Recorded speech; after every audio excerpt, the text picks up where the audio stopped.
It was back in May of this year that WIV4 News first aired the story of the 12 Indian men faced with destitution. The protest for unfair labor practices against their former employer, McLean & Sons Contracting Company, began and was brought before the Labor Tribunal.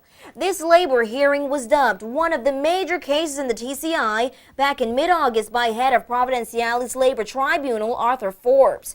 2 weeks after the case was introduced to the tribunal on April 14th, 2 members were evacuated from the Turks and Caicos Islands due to medical conditions. Throughout the proceedings, the preliminary inquiry was to determine whether or not they were employees of the McLean & Sons. The contracting company accepted being the employer of 2 of the evacuated applicants and denied the remaining 10. However, that was resolved after written submissions by both parties and sworn evidences by the respondent lawyer, Oliver Smith.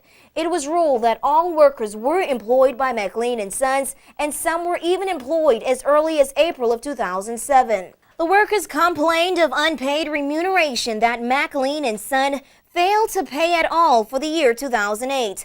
The verdict was delivered on Friday, December 19th, and the 10 Indian men, along with prosecutor Finbar Grant, received justice. According to court reports, McLean & Sons had outstanding balances owing the 10 workers nearly $114,988 in entitlements overall. The entitlement for Joseph Sebastian, one of the migrant workers to be compensated by McLean & Sons, amounts to over $13,000. This figure derived from calculations by the Labor Tribunal, which included net pay, airfares to India, interest on unpaid wages, and overtime payments. That was just the amount of money owed to one of 10 migrant workers. Court documents reveal the entitlements of the other workers may range from $10,000 to $12,000 per worker. For WIV4 News, I'm Nikara John.